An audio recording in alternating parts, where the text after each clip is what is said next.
Grinders and grandettes, that's it. That's a wrap. No more. The season finale of Hawkeye is among us, and I must say, it was a little underwhelming, especially right before Christmas. I was expecting something a little more festive, in the terms of just being something I wasn't expecting.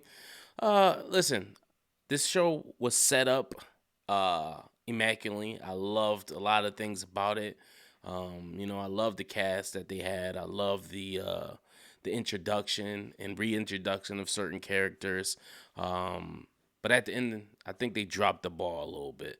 Uh, let's get into the things I like, especially with this episode. As a whole, I loved Hawkeye. This made me. I always liked Hawkeye, but this made me really, really like Hawkeye. Just as a person. You didn't really get too much of him. Kate Bishop, I liked her initially. Then a lot of the episodes she kind of annoyed me.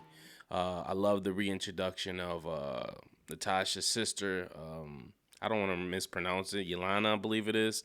I love the reintroduction of her. I think she kind of stole the screen whenever she was on the screen. I liked the introduction of uh, um, Kate Bishop's mom's husband or fiance, but then I feel like they dropped the ball on his character. And from what I heard, he's a character in the Marvel Cinematic Universe or the Marvel comics, who is called the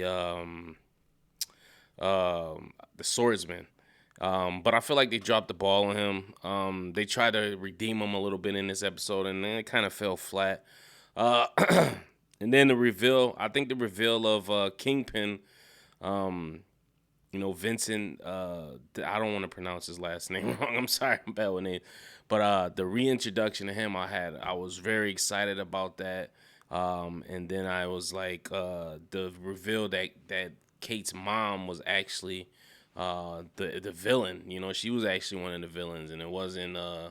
She was, that was great.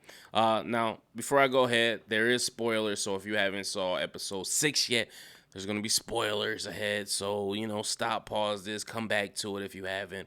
Now I will say, very very disappointed how they handled Kingpin. You got Kingpin who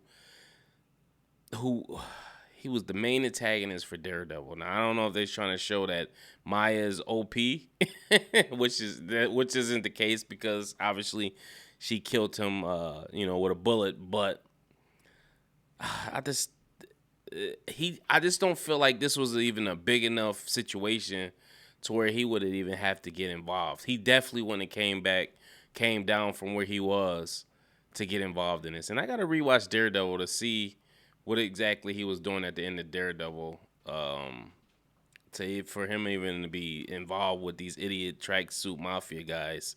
And then on top of that, feel like this is a big enough situation for him to even get involved. He done been in more incidents and bigger plot holes and plot lines than this, and I just feel like this was a plot hole. I'm sorry. He's been in bigger plot lines than this.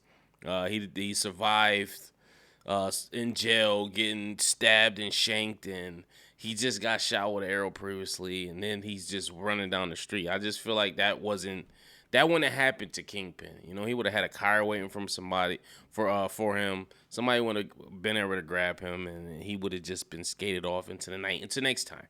But that's it. It's no more Kingpin, ladies and gentlemen. He's done. He's gone as quick as he came back, and it really saddens me.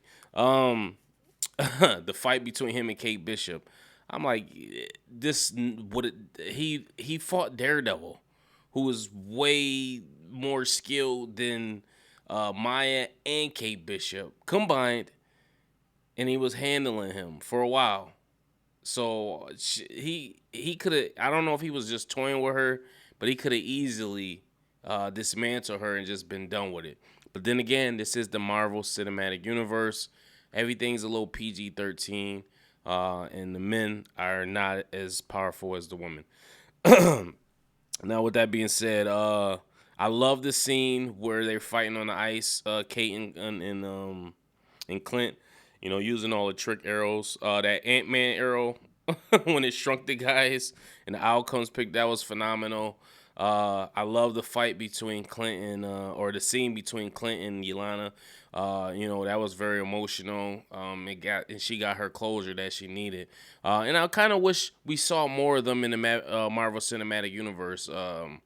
Natasha and Yelena, prior to the Black Widow, just seeing what the dynamic was, or just even pushing forward.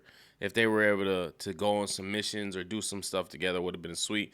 But as we know, she was part of the blip and she wasn't here. Kate turned her mom in. I thought that was pretty cold, but it was necessary. Now she's living with the Bartons, I'm assuming, and where she's under Clint's wing. So we'll see how this relationship turns out. She does have an inheritance and some money, so she should be good to go. And then it revealed that the watch all along belonged to Clint's wife, and she was once an agent of Shield. Yep, that's what the reveal was. I love and Clayton English. He was one of the Guild or the Yield, the black guy.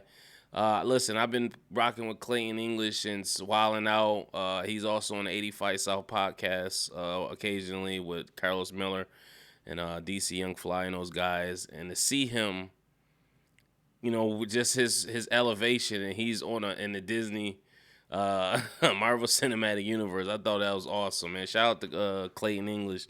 All in all, as a whole, this show was shaping up. It could have possibly been the best out of all of them so far, but it went up. It was like this. No, it was like this. It was straight. Then it went up, and then it was just like. that's the best way I could put it. It was like this. Then it went up. The one episode where they were fighting, and then it was like, oh, Wilson Fisk, and then it was just like crashed and burned. At least we still got Spider-Man. we can always go rewatch Spider-Man, which I plan on doing this week anyway. I'm taking the fam to go see re-see Spider-Man again. So at least we got that. Hey, you can't have them all. It is what it is. Lucky, the pizza dog, has a name now. I'm trying to think it's anything else. Listen, I enjoyed the whole scene where they were in the building doing their thing. But I just think it was trash at the end of the day. I'm gonna just be honest. Let me know what you guys think. Post your comments below. If it's anything I missed, let's talk about it in the comments. Whether you agree with me or disagree with me. I want to know why you would disagree with me. If you just a diehard whatever Hawkeye fan, you gotta be a realist. This wasn't it. Till next time, peace, love, and prosperity. I'm the Black Abstract One.